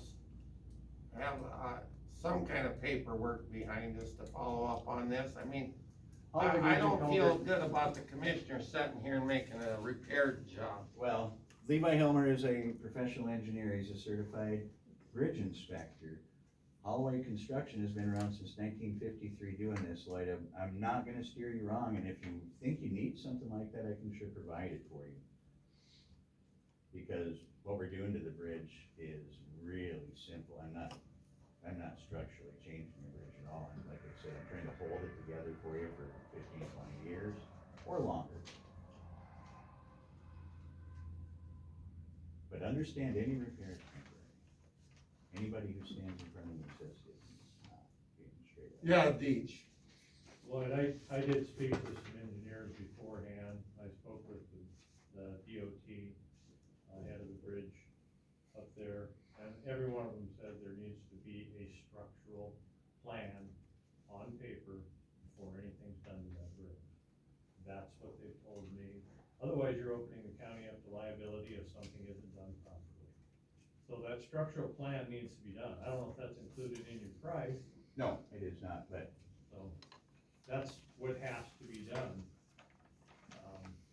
the real what we're doing is real simple, Lloyd. It's gonna take about 2 little details of drawing, and then county highway suit, throw that in his file, so people in the future will know what we did. There's nothing wrong with sketching up a little plan. And it's not expensive, and you don't have to hire HDR or some big firm to do it.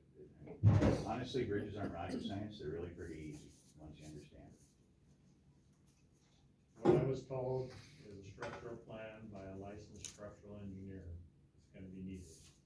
And I can handle that. Yeah, so we can handle that, and we can handle that in about 2 drawings. You can handle that? Yeah, I'm We a might licensed, Elmer's. I'm a licensed engineer, worked in the bridge office for over 8 years. I worked for Bros Engineering for 4.5, designing bridges, box culverts, He's also the president of Holloway Bridge and Culvert. repairs. So, I mean, it's, yeah, So, it's not rocket You guys science. got work. But to do you're behind you're his going name. to be bidding on the bridge, isn't that a conflict of interest probably? Well, there's no bid, we've already bid, you accepted the annual bids, so that takes care of the bid part of it. Now, would we design and bid? We do annual bids. No. We- But if you're working for the little engineering services, that's professional services, No, which falls our- outside of we your bid our labor. bridge. So, That's, Where are we at here, I Steve? don't think that's even gonna qualify. I'm I not don't sure. It's not an exact. How do we proceed here? Oh, Do we I can certainly research sell this? engineering some more? services Do to we, the county, I have a license to do it. Hire a, Your bids though, the question. You're talking engineer, about what's- bid, you guys are talking about some state bid or something. No, there's no, annual bids? Yeah. Oh, yeah, well, if your lawyer does that, that's as old as the hills, man, nice template. If they're exactly the same. It's not like bidding on a tractor where you're gonna go out and you know this tractor's gonna cost this much. Okay, Every- so you're your not culvert gonna bids, buy- do you go off of Beetle County's bids, or do you get your own? oh, here in Tank. Yeah, you're on Tank Culvert, they're the same bid all over the county, so is Holloway Bridge and Culvert. For a culvert, we know exactly La- what our the length labor of rate- culvert is, how much. Our feet. labor rate is the same, all over the counties also. Turner County, Yankton But County. there's more than labor involved here. Equipment and labor, but the rates are the same. Plus how many hours, some bridge is gonna take. That's why That's we, why you estimate. that's why we gave them an estimate. Yeah, that's why we know told how them your much bid's gonna time be it closer to usually 3 takes for us weeks. to do it. There, a lot of the counties bid out an annual bid for these double T units and then hire a contractor just to do the install. Okay, come again now, what, I'm looking for direction here and I need advice, bad. Okay, so what do you,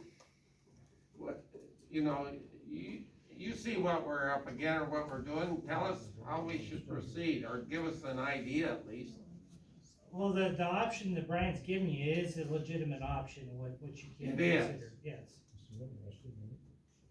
So Deech says that we gotta have a something engineered here, or a engineer draw up a plan, what do you do about that?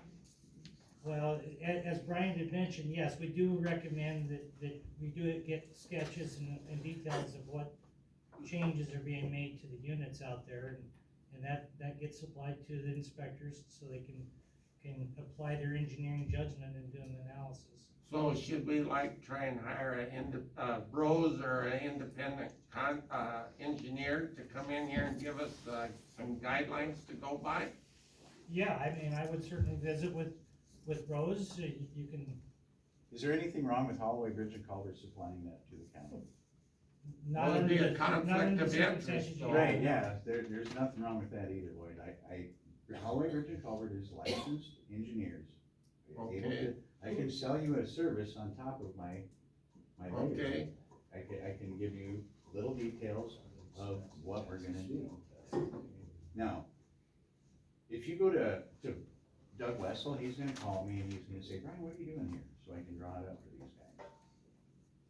It's up to you.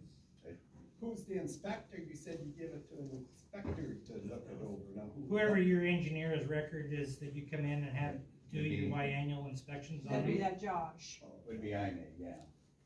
or IMA will Ryan. come in behind us, inspect our work, and Ultimately, that's the individual that needs He's the gonna give- information that to Go change. ahead. So, okay, I'm the only I mean, this is my thoughts. I think we need to do the curtain around the bottom, because those timbers probably abroad, we need, if we're gonna go this way, we need to, as many years as we can get out of this deal. I don't think that's a waste of money. That's the next place I would think that your problem is gonna show up. So, okay, we're looking at $160,000. We, in my estimation, we kinda still need to bid this. What's your take of that? Can we take a bid from an independent contractor to, That's what we are. No, you can accept our annual bids. I'm not giving you a bid. You're accepting another county's annual bid that I've already given. And I sent that to you guys. Yeah, we That's got what that this- in that email. So you got That's this the bid. technical, that's the bidding of this whole thing, White, is that annual bid. Those meet South Dakota bid laws, These meet the specs. and Doug can verify that. alright, well, South we Dakota's need somebody behind us here. Deej, where are you at with this? I mean, you're, I think it doesn't pass the smell test, that's what I think. You're talking about now having a structural engineer for the same person that's gonna do your work, there's an inherent conflict there. There's no structural work going on. Yes, there is, that's required under the law. A structural There is analysis, according to all the Recommendation engineers I've versus talked to, required by the law. except the one that's sitting over here that works for the guy that wants to sell this to you. Oh, I ain't selling a damn thing. So, You know, because here's the next thing I'm gonna tell you is, like I told you at the last meeting. I've got a job in Stanley County, then I'm going to Lyman County. It just so happens I can be here, but if you're not ready, man, I'm rolling right by. We're busy. well, I understand that, and I don't like that, but you know what I'm up again here. You ought to talk to this Josh first, too bad he didn't show up. Well, The guy that- actually, he referred me to call your highway superintendent, did he Yes. not? Josh referred the county to get a hold of Holloway Construction. Right, I'm not a traveling salesman out going, hey, you got a bad bridge. Because I wouldn't stop in Buffalo County, I promise you, you got a few bridges and no money. Well, there's 5 bridges all about the same age, that's what. Yeah, well, Spink County's got 144 up Well, there. I know, but they got a little And they got a different first. deal. So, I mean, that's where I'm at, is, like you Just said. hang on, we're not, we're, Just hang in there. It's better. I'm not sure where now. Is that bridge gonna fall in real soon?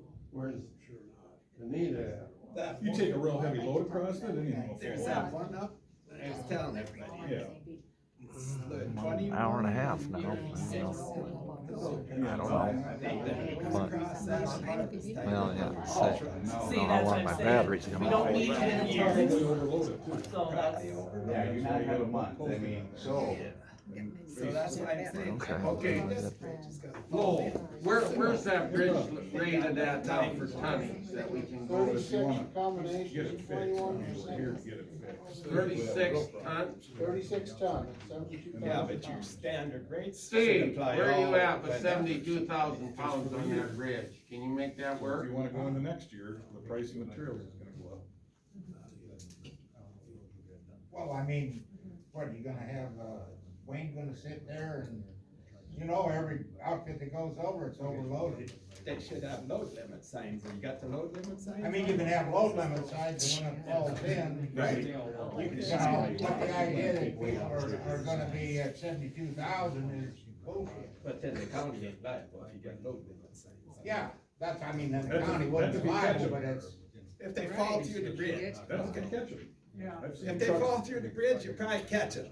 I've seen. And you know what I'm saying, so It falls down half Well, that's the- why there ain't nobody gonna haul 72,000 over that bridge, they're gonna be hauling a hell of a lot more, you fill the truck and you go, that's, your life don't get nothing done in today's time. I guess in my opinion, I think we need to, 15 or 20 years sounds like a long time, but we're sitting here with 5 other bridges the same age. And if we start having to repair here at $160,000 a year to keep these repaired, where are we gonna be? I'm not so sure that we don't need to research replacement, in my mind. That's Doug's program. Don't That's think why, that that's why I bridge said what you like should going do. in- Okay, what kind of a timeline do you have on this? Fix the problem. If you were gonna put a new bridge in there, We when were could you gonna do possibly it? get it started next year. next year. After you put the Possibly, wheel but then we tax gotta on. get funding, and we gotta get all this, I'd say 2 or 3 years, Okay, Probably 4 to 5 by the time you get awarded, honestly. so this guy here, he It's can gonna be be working more on like this 4 or thing when? Yeah. When Well, would this this fix it? spring, right away. I'll be there in a month to get you over it. Actually, maybe. actually, I could be there next week probably, end of There you next go. week. Okay, I mean, if, I think you guys ought to call Steve Johnson, who's the DOT Bridge Division, and talk to him, see if this thing needs a structural analysis. I think Steve Doug Timber Johnson. is a much Steve Johnson, more he's the head of the Bridge knowledgeable Division, person for local DOT. government than Steve Johnson. You don't have his phone number handy. I can provide that to you. Okay, I will tell you that Steve will recommend you replace all your double Ts right away. He absolutely hates them. so. Yeah, so Doug is a much better reference for the local governments than Steve Johnson, because he knows your system. Your system is far different than The Steve state. Johnson's system, I promise you. You mean replace. everybody else is wrong. He'll get rid of, no. They're both right, State is what highways it and is. stuff. They're both different. The state system doesn't go under in a flood. I mean, we get a bad flood, the county, the roads go under. There ain't no point in building a bridge that you stand at the edge of the creek on the road and look a mile down and see a bridge All sticking right. out, so we don't. Brian, can we do this? Can we refer this to the next meeting? No, he said we can't. I'll be gone. You said that. Yep, I will be by, like Levi said, next week, you can probably send guys over to get started. Call that guy while we're all here. Yeah. So, Call the guy. get not him on that I the won't phone come over back, here. Lloyd, I will sure come back later if you make up your mind later, but understand that the price that I gave you is because I'm in Stanley County, Lyman County, Buffalo County, Hyde. So, If I have to come So over if from you're- Roberts County. if it'll we cost go me. with this other, your price of 160,000 is good? As long as I can get started right away, in my time frame, because No, it's gonna be 160 with We're materials. calling that guy. Well, that's what Call materials and Steve everything. Johnson, we'll put it on speakerphone. All right, do it. yeah, there you go. Thank you. That sounds like fun. Oh, yeah, it gets funny. Well, we got everybody here. I've been on speaker with Steve before, Have even you? in his office, yeah. Okay, All right, for now, let's move on. sorry. Oh, no problem. Well, the All right, next so we're item we coming out? have here is For just a few minutes, Yeah, we'll see if okay. we can get them get through as here. much research for us as you can. Is the election house. Now, I'm assuming that, way the conversation went at the last meeting, the community's pretty interested in just selling it, eliminating it, Did you find a lease on the ground lease. with that bar? Yeah, we have that. We have a lease, we do have we pay them $100 a year, I actually got it in writing. Yeah. Thank you. To have that thing there. But the building sits on railroad tie. The people that bought the land would wanna buy it. And if we, from the consensus that I have received anyway, is that we no longer need it. If that is the case, I guess if there's objections to that, you need to speak up, or at least raise your hand or something, because I think we're at the verge of selling it. We'd probably advertise it this next month. And, I don't expect it to bring a lot, but, there is cement around it that would be, somewhat difficult, I suppose. It's hooked up to water and electricity. Help me out, Steve, if we put an ad in the paper, advertise it, for bids, I think being it's on, private land, we ought to give the people that live there the option to, I don't think we need to. I mean, my opinion is this, everybody else Okay. is gonna have to move it. They get to bid on, the guys that live there get to bid on, they don't have to move it. So, but we gotta tell people they gotta move it, I don't think they get the right to buy it unless they make a deal with that guy. Even though we have a lease, I don't know if we're gonna keep it. well, they'd have the right to remove it, I would assume. Right, Right, they have a right to remove it. But I believe that we ought to advertise it, try, at least then, everybody has a chance to put in some kind of a bid on it. And, but the people that live there or own the land should be able to raise the bid $1 or some small amount to, because it's on their land. I mean, they should have the right to. Each think we give a first right of refusal almost on this? Everything we're talking about? Like once the guy that owns the land raised the last bid. Right to raise the last bid. Just do it as a public auction. Yeah. I don't know if we can hire an auctioneer to do this for any kind of money. Put it Well, on they big. bring us $500. Anybody could do the Yeah, auction. we'd have a sheriff do the auction, he'd like that. Done. That's done in other counties. Why don't we just advertise it with the right that the owners have the right to raise the last bid? Like, they do that in auctions everywhere. You know, that's, because it's publicly owned, I don't know that we can do that. Just put out bids, it's worth a lot more to him, cause he wants it and it's sitting right there. I He think, should be able to bid more to start with. Frank Lloyd, I don't think we can give that right. I just Okay. don't think we can, as a public entity, give that right. So if he wants to bid, he's gotta bid like anybody. Yeah. Better have a deadline to get it moved out of there if somebody else does buy it. Yeah. Have you contacted a substantial amount of people, from District One as to whether they want to do this? Well, I would say, I can tell you right now, probably the answer is no. Because I know what everybody's told me, but we got a crowd here, at least last month, wanted to sell it and move the election to Gan Valley, so. That was 2 months ago. Pardon, or whatever it 2 was. months ago, yeah. So I would say, Well, but you don't have over unfortunately, 10 people up unfortunately, there most of those people that would, live within 2 miles of Gan Valley. There are some that don't.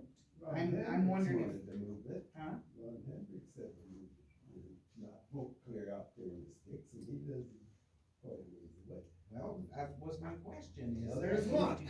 Have you Well, talked there's to- another one sitting right here that's the farthest one away, and why I'm only 3 miles from Fort Thompson and got moved over to Ed Bars, I'll never know. You can't vote for Thompson? Oh, I can now, but it's been reorganized, I'm in District 2. Because they had to, who'd they have to hire to get that done? Well, that was way back when ACLU wasn't. That's a big one, yeah, that's a nice one, isn't it? Yeah, and now I'm with Ed Bars. But I used to, for 15 years, vote at Fort Thompson, but because of the ACLU, now I'm well, you supposed to vote certainly at can Ed go to Bars. Fort Thompson now, everybody else can. Why are you excluded? Because I'm at Ed Bars. Well, you can now that everyone else couldn't find a way around because they sometimes went to Fort and then they were supposed to go to Crow Creek. And so it's so confusing. So now we can vote over at the Fort. But why did we ever get reorganized? You know, Because we were sued. well, We made it equitable. We each represent one man. No more. so now that we've been thousands. sued and I can vote at the Fort Thompson, what district am I in? Well, I think you're in District 1. What? You're in District 1, aren't you? You live in District 1, which would be the Epbar voting place. I don't live in But that. Roy, not Roy, well, Roy and for Ryan sure, live, and, go to Crow Creek, yeah, which is the stupidest they're in thing. District 3. But we didn't Yeah. draw those lines. You know, Well, we kinda ACLU, did. somebody that was more professional than us, because they sue and they got money. It's all stupid. And now we can vote at the Fort. So tell me why, what district am I in? It's close. I think you vote in District 1, Evelyn, I believe. And why is that? Now it's not Because that's legal? the lines we drew.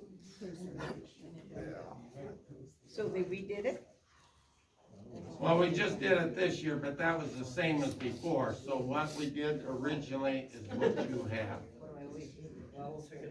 I think the world stinks. What do you think? God, that is so stupid. That is just beyond stupid. Now you're saying, District is Roy, probably. No, that would make common sense. We have no common sense. No, Roy and Ryan are a mile away from me and they went to Crow Creek. And then Clayton and I go to Ed Bars and we went to Fort Thompson for 15 years. And then we get the ACLU in because they're gonna Evelyn sue. Knipling, you are in precinct 3. What? Which is No, Fort Thompson. she's That's not. what this says right here, official list. Well, that's wrong. So you, District 3, precinct 3 is in Fort Thompson. Yeah, and that was 15 years when I first moved over there, where I went to Fort Here Thompson. 20 years, I've been here 20 years. Okay, big deal. And so the last 5 years, I've been having to go to Ed Bars because I'm in District 2, because of the ACL that sued. And now all of a sudden, they've already sued, it's all history, so now I can go to Fort Thompson, you say? You're in precinct 3. Yeah. Stop me if anything makes sense. Yes, it is. Precinct 3 has District 1, 2, and 3. What do you mean? That I'm means, talking where she lives. well, listen to what I'm gonna say here. But she's Fort still Thompson allowed. is precinct 3, okay? Okay. The east side over here, the east side, that's all District 1, or District 2, that's coming in from Crow Creek going in that way. Fort Thompson's down the middle, you go through Knott's Landing and up that way, that's District 1. Yeah, that's what I'm saying. So you go to Fort Thompson to vote, you may not receive the District 3 ballot, you might be in District 1, but you vote in Fort Thompson. Yeah. It has 1, 2, and Now I can, but since the ACLU helped you out 20 years ago, yeah. help me out. It's because of the ACLU that I had to go to Ed Bowers. We want you there too. Yeah, oh God is right. Do we wanna advertise? Yeah. You gotta get that telephone number. Do we wanna advertise this building for sale or what? I make a motion, we put the house up for bids with contingent that if the, how do I wanna word that? Do we not have to make it surplus property? You have first? to declare it surplus. Thank you. before do that. First we declare it surplus, then we. Alright, No, I make a correct. motion to declare the election house surplus property. Okay, do I have a second? All aye? Alright, Okay, it's surplus property. Now, how do we sell it? well, I think we do a bid, but you're gonna have to put in there Wanna that have they an have, auction here? I mean, you could literally have an auction here at the commission meeting. At the next meeting? We wouldn't have, not hire an auctioneer. It would be- All right, let's do that. Advertise it to be auctioned at the next commissioner meeting. That should be good. What time? do 2 it, o'clock. Put something in there about it's gotta be moved unless arrangements with the landlord. yeah, and it must be moved within a month, 60, I give some more time. Good morning. 60 or 90. 60 days. So, This ain't that uh, This ain't that bad. You guys okay, we advertise it. We'll have to get our stuff out of there. Is that enough time for us to get stuff out, 60 days?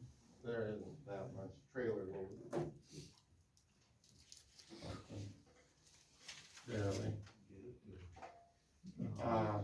Let's try this number real quick, so these guys. All right. So this is the number for Steve Johnson. Do we want me to call first, make sure he's at his desk, or Yes, call. what do we wanna do? Yep. Yes? Has to be, you got 2 minutes to call. Yeah, you should invite him, probably. Surprising. Oh, on that, should we have a starting bid? I mean, We want rid of it, I mean, You know. here, $10,000 we're gonna auction it off, we have a right to refuse any and all bids. Okay, then we don't need a starting bid. but we ought to at least get $500 out of it or something. Question is whether we should have somebody come on and give us an appraisal on it. You can do it. But also, Three public auction, three landowners in yeah, but Buffalo County. with a public auction, I don't need to get an appraisal, do I? Because I public don't auction, think so. I think public auction, I don't need it, it's only if I'm selling private sale. So I don't think I need an appraisal, but, certainly you guys could set a bottom.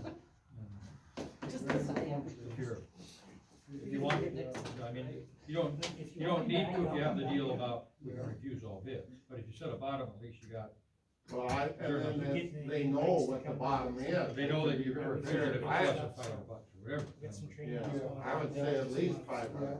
Yeah, the number's up to you. Hopefully you can make it somewhere. See what Dawn thinks. What do you think? What?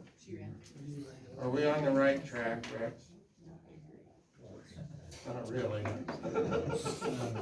How much you Well, got into the cab bill? Oh, shit. It's probably costing, how much it costing a year to have it? You gotta insure it. Just roughed it here lately, didn't you? You got-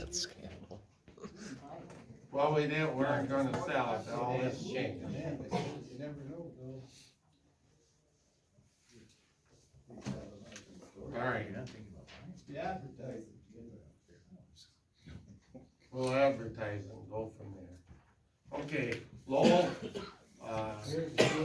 You have it there too. No luck?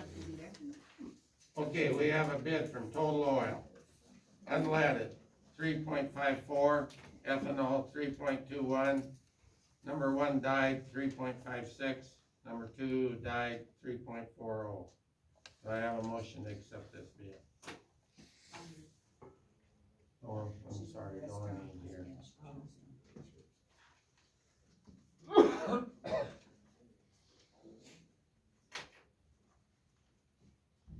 So I left a message for this, Steve Johnson, and I told him if he got the message within the next few minutes, he can call my Okay, cell phone. So as we move on, if he calls, okay, if you wanna interrupt. okay. Yeah, I second it.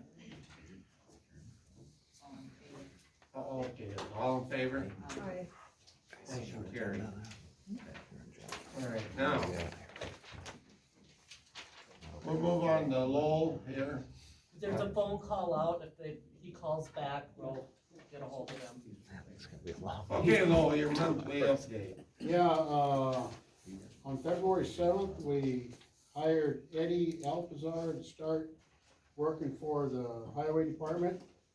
And fortunately, we had good weather, and I spent 1 week with him, training him, and getting him comfortable with what he's doing. We graded for 2 weeks, and the week that prior to this week, we did all maintenance in the shop, changing oils and tidying up the shop. That was done February 21st through the 25th. I had also Jim Anderson working part-time grading roads with the cat grader. I think he worked 2 days, from February 7th to the end of that week. He worked 2 days, and then he was in a full-time mode the second week. And he stayed home during the cold, because it was just too cold to grade roads. Lee and I had a telephone conversation with Jake at Load Right Scales to go over the data that we received over the summer, and basically how to create reports that we need to give the information to the public. Recently, in the last week or so, I've measured the exterior door over here that I called in for, see if we could repair the door from Interstate Glass and Door of Mitchell, and I sent him pictures on my phone, and he said basically the door was beyond repair. Are you talking about the walk-in door? You have quotes for these coming up shortly Okay. as well. I got quotes from Interstate Glass and Door and Independent Viking Glass of Mitchell. And, you see your quotes there? Okay. Met with Greg Paul from Bros Engineering about a rock crossing at the slab area, and we investigated the options at Steve Larson Bridge. I made a priority map here of all the roads and all the P1 through P13 markings. And Lee and I put a schedule together on a calendar here with all the scheduled priority secondary and low priority roads. And this is, I wanna stress, this is just merely a guide. We'll try and follow it. The only reason we wouldn't follow it is in this country, it kinda gets spotty rains and we don't know if I'm scheduled to work that day on this road and it's not fit to work, I will move on and come back to it later. Anybody can look at this. Your high priority roads, is that like every couple weeks? Every 2 weeks, yes, yes. I would, like to see advertising for gravel hauling bids this month and then have bids come up for gravel hauling next month. Next month. Other than that, we've been doing general maintenance in the shop and we're basically all caught up. I got a guy grading roads today, Jim Anderson's grading roads today. And I will be there tomorrow and I got, Eddie Alpizar has been sick with the flu for the last couple of days. And he is not here today, but as soon as I get the meeting over with, I will be on the road grader too. So, I guess that concludes my report. There's that guy that trains graderman.com, if you want to learn how to road grade, he's got in the graderman.com. Yeah, YouTube. Oh, Dick's over there. Yeah. And he's got like 80 different YouTube deals. Okay. And he Very. goes around, he comes around with help, and you could get Barbara, should have Barbara bring him out here this spring, Okay, cause that's free, and he kind of go through. goes through the procedures. Okay. If you watch that YouTube video, there's a bunch of. I know. $5,000. Thanks, Rex. All right. I have Steve Johnson. Okay. I'm gonna call him back right now. Okay, So call who's it. talking? Bring the phone up, I don't know.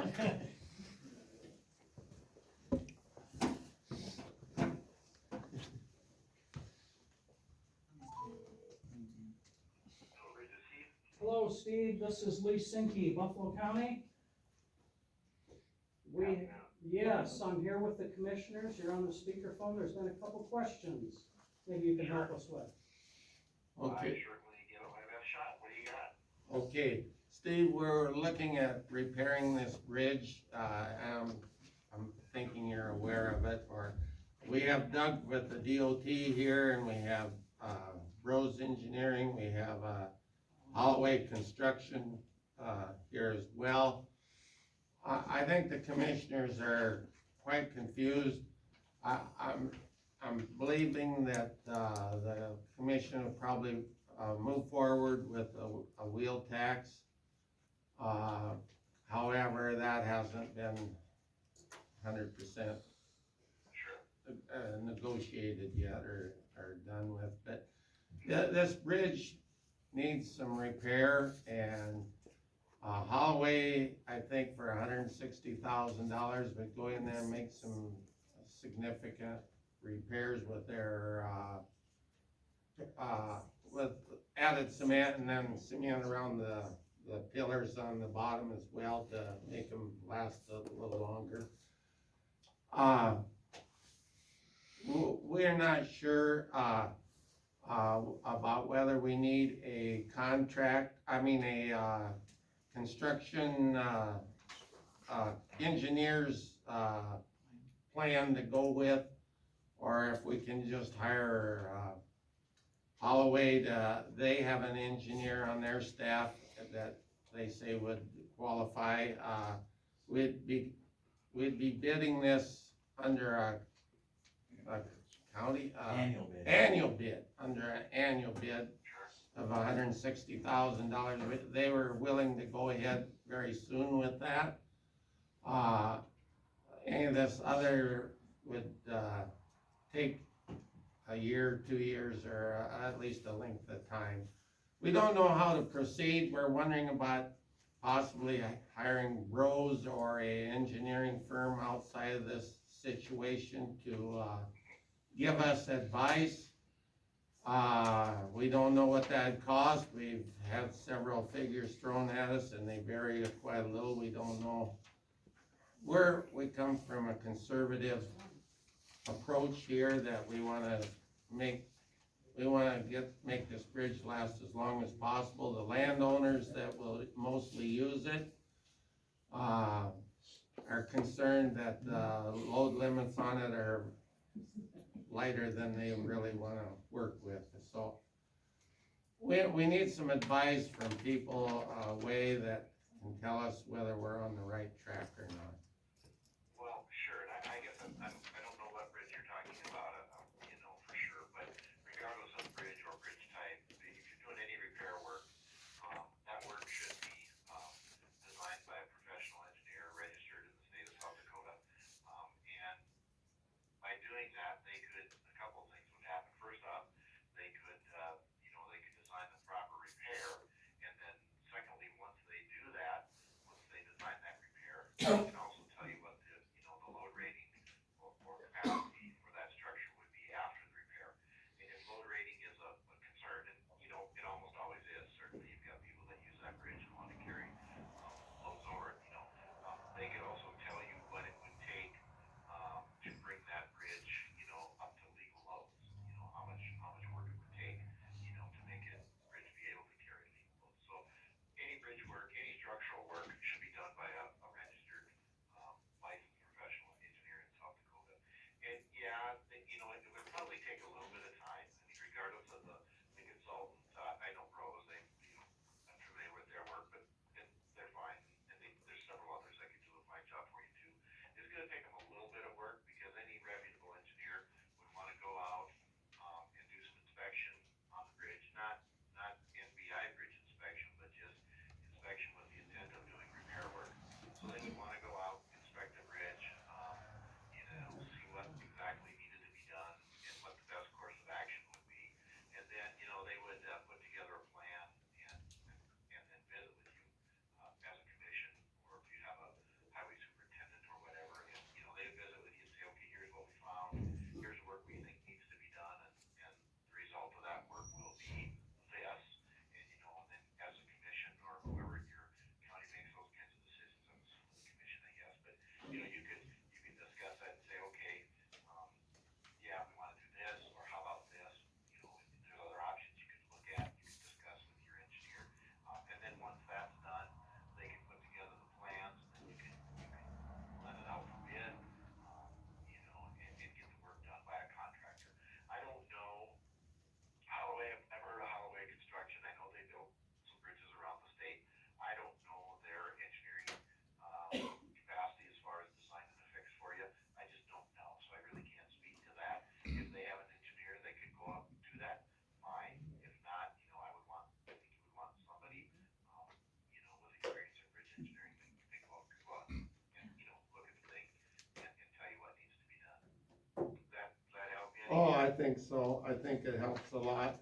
So, If they've got their own engineer and we hire them, is it a conflict of interest? That's probably a better question for your state's attorney. He's right here. I know, designing bridges and that sort of thing, managing bridges, I couldn't answer that. I don't know that it would be, but I'm just not sure. That's outside my area. the big question is, Holloway will be going through here shortly, and they could do it immediately, otherwise it's going to be a period of time, and. Sure. And, Understood. the The biggest thing is to have the thing, have whoever the designer is, have them look at it, have them do the design and present, and prepare plans so that you know exactly what you're getting, right? I wouldn't just cut anybody loose, say, okay, go ahead and fix it, and then have them do some work and say, okay, it's fixed. I'd want them, whoever it is, and perhaps Holloway has an engineer that can do this. Again, I can't speak to that, but I want them to do the engineering, whoever it is, do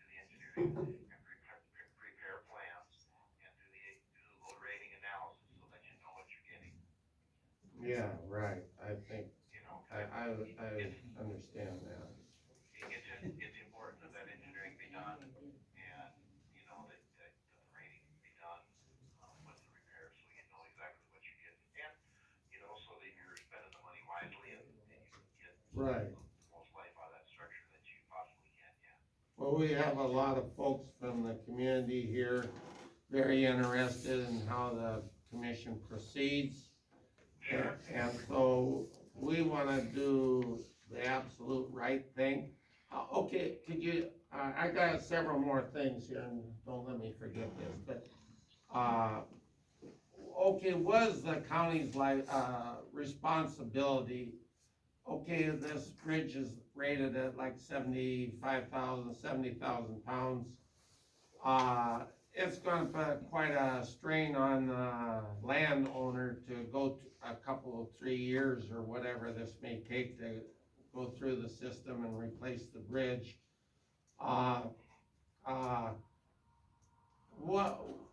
Okay, where's the landowner? Can the commission basically say, no, you're gonna live with this, light load thing for the next 3 or 4 years and he's going to have to do it, or is it kind of the responsibility that the commission affords a serviceable bridge? Is there any laws with that? I don't know that there's, you know, so you have a bridge out there and it's posted, in accordance with engineering principles and analysis, so that is the maximum load that that bridge can take.